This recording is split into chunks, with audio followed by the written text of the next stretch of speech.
세상에는 강력한 충동을 느끼게 하는 것들이 여러 가지 있죠. 다이어트 중 참을 수 없는 식욕을 불러오는 치킨 냄새, 밤샘 공부 후에 잠깐이라도 눈을 붙이고 싶게 만드는 수면욕, 이렇듯 세상에는 참기 어려운 충동을 불러일으키는 많은 것들이 있는데요. 하지만 앞서 말한 것들보다 몇십 배, 아니 몇백 배는 강한 충동을 불러일으키는 게 있습니다. 과연 무엇이 그런 충동들을 불러일으킬까요? 그런 충동을 불러일으키는 건 바로 마약입니다. 마약은 사람의 신경계에 작용하여 각종 환각 및 각성 효과를 불러일으키는 물질이고 대부분은 법으로 엄격히 규제되는데요. 제가 오늘 소개해드릴 마약은 이런 무시무시한 마약 종류 중 최고봉이자 엄청난 중독성과 치사율을 자랑하는 마약, 바로 펜타닐입니다. 원래 펜타닐은 마약 목적으로 만들어진 물질이 아닙니다. 본래 펜타닐은 진통제 용도로 사용된 물질이에요. 펜타닐은 1959년 벨기에 제약회사인 얀센이라는 곳에서 최초로 개발된 물질입니다. 펜타닐은 그 강력한 진통 효과 때문에 주사기 형태로 투약되는 등 원래는 진통제로 사용되었어요. 현재도 합법적으로 유통되고 있는 경우에는 호스피스 병동이나 CRPS, 복합 부위 통증 증후군 환자들에게 통증을 덜어주는 목적으로 사용되고 있죠. 이런 펜타닐은 1981년 제약회사 얀센의 특허가 만료되자 모든 제약회사에서 제조할 수 있어졌는데요. 펜타닐의 값싸고 제조가 비교적 쉬운 특성 때문에 많은 양의 펜타닐이 시중에 유통되게 됩니다.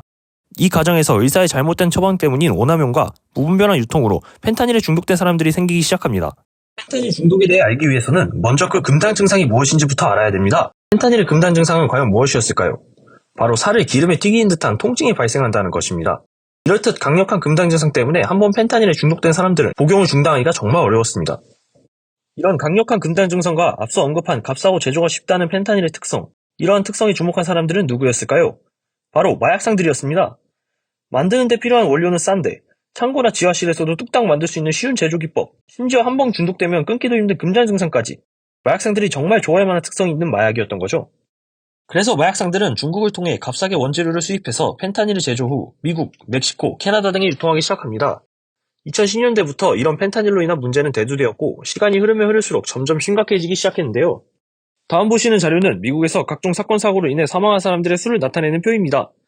표를 보시면 미국에서 한 해 총기, 교통사고로 인한 사망자 수를 합친 것보다 펜타닐 때문에 사망하는 사람의 수가 훨씬 많은 것을 보실 수 있습니다. 이처럼 펜타닐은 어마어마한 위험성을 지니고 있는 물질입니다. 그렇다면 펜타닐이 유발하는 주요 증상과 그 위험성은 무엇일까요? 펜타닐의 주요 증상으로는 기본적으로 강력한 진통작용을 뽑을 수 있겠죠? 펜타닐이 다른 진통제보다 강력한 진통작용을 발휘하는 이유는 그 분자의 특성이 있습니다. 펜타닐 분자는 극성이 약하고 지방에 잘 녹는 특성이 있는데요. 그래서 뇌와 혈관 사이의 벽인 혈내장벽을 다른 진통제 성분보다 더 빠르게 통과할 수 있어요. 즉, 다른 약물들보다 빠르게 흡수되기에 강력한 효과를 발휘할 수 있습니다. 하지만 펜타닐은 어마어마한 위험성을 숨기고 있습니다. 펜타닐은 강력한 환각작용과 마비, 졸음, 인지기능 장애를 일으킵니다. 즉 인간의 신경계에 엄청난 타격을 주어 중추신경을 마비시켜 제대로 움직이지 못하게 하고 심한 경우 신경의 신호 전달을 차단해 호흡을 중단시켜 사망에 이르게 할 수도 있습니다. 이런 펜타닐의 위험성을 보여줄 수 있는 영상이 하나 있죠. 혹시 여러분 이 영상을 보신 적이 있으신가요? 이 영상은 미국 필라델피아의 켄싱턴 대로라는 곳인데요. 영상과 같이 좀비처럼 제대로 움직이지 못하는 사람들로 가득 차있는 일명 좀비랜드라고 불리는 곳입니다. 이 사람들은 왜 갑자기 좀비처럼 변해버렸을까요? 바로 펜타닐의 심각한 부작용 때문입니다. 신체의 신경신호 전달이 제대로 이루어지지 않아 마치 좀비처럼 부자연스러운 움직임을 보이게 되며 제대로 걷거나 서 있지도 못하는 상태가 될 수 있는 거죠. 또한 펜타닐은 다른 독극물들은 아무것도 아닌 것처럼 보이게 하는 치사량을 지니고 있는데요. 펜타닐의 치사량은 청산가리의 치사량의 1%로 2mg인데요. 이게 어느 정도 양인지 감이 안 오신다고요? 이 사진은 미국의 1센트짜리 동전과 펜타닐 2mg을 비교한 사진입니다.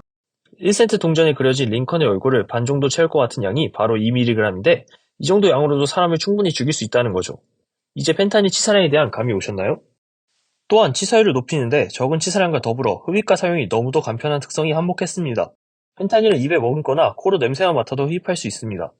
펜타닐 중독자들은 1달러짜리 지폐를 사용해 펜타닐을 묻혀 흡입하기도 한다네요. 가장 심각한 것은 펜타닐을 10대, 20대가 호감 갈만한 형태인 사탕으로 만들어서 가공, 유통하는 경우도 많아 층들이 펜타닐에 노출되는 빈도가 갈수록 많아지고 있다는 것입니다. 알록달록한 형태의 약물을 제조해 젊은 세대가 호감과 궁금증을 유발하도록 만들어 쉽게 마약을 접하게 만드는 거죠. 이미 미국에서는 펜타닐로 인한 사회 문제가 심각하게 대두되고 있어요. 마약상들이 대량의 펜타닐을 길거리에 유통한 결과 수많은 중독자가 양상되었죠. 주로 미량으로 계량되는 펜타닐의 특성상 가다 섭취하기가 쉽고 알록달록한 형태로 제조되면서 젊은 층에게 접근성이 높아져 갈수록 중독자가 늘고 있는 현실이죠. 또한 불특정 다수의 몸에 접촉하거나 냄새를 맡게 하는 식의 방식으로 중독시키는 테러의 가능성 또한 높게 점쳐지고 있는 게 현실이에요. 펜타닐이 유발하는 여러 가지 문제들. 그렇다면 우리나라는 펜타닐 안전지대일까요? 우리나라에는 펜타닐이 잘 알려지지 않다가 2020년대 들어서부터 그 존재와 위험성이 주목받기 시작했어요. 특히 언더그라운드 래퍼들을 중심으로 펜타닐 중독 문제가 부각되었는데요. 유명한 래퍼들과 래퍼 크루가 펜타닐 흡입과 유통에 연관되어 있다는 소문이 돌았어요. 실제로 2020년 11월에는 래퍼 블리다 바스타드가 그동안의 마약류 남용을 고백하면서 펜타닐 흡입 사실을 밝히기도 했죠. 그 외에도 다른 래퍼들, 10대들 사이에서 펜타닐 남용 사례가 심심치 않게 뉴스로 보도되고 있는 현실이에요. 우리나라의 이런 펜타닐 문제의 배경에는 너무나도 쉬운 유통과 처방이 자리 잡고 있어요. 제대로 된 검사 절차 없이 무분별하게 펜타닐이 병원에서 처방되고 있다는 거죠. 기존의 마약류들은 엄격한 법과 관리의 테두리에 들어있는 반면 펜타닐은 간단한 문진 과정만 거치면 가볍게 손에 넣을 수 있는 거죠. 실제로 우리나라의 펜타닐 처방 건수는 해를 거듭하면서 늘어가고 있어요. 동네 병원에서는 별다른 원인이 없는 통증일 경우 그냥 펜타닐을 처방하는 경우도 심심치 않게 있고요. 이러한 무분별한 진단과 처방이 계속되면 우리나라 길거리에도 펜타닐이 쉽게 돌아다니게 될 거고 마약 청정국가라는 우리나라의 이미지는 한순간에 마약 중독의 국가로 바뀔지도 몰라요. 우리나라 의료계를 전반으로 이런 펜타닐의 위험성을 인지하고 그 유통을 규제하는 법률안을 확립해야 할 것 같아요. 지금까지 최악의 마약, 펜타닐에 대해 알아봤는데요. 오늘 영상 여기까지였고요. 시청해주신 모든 분들께 감사드리며 구독과 좋아요 부탁드립니다.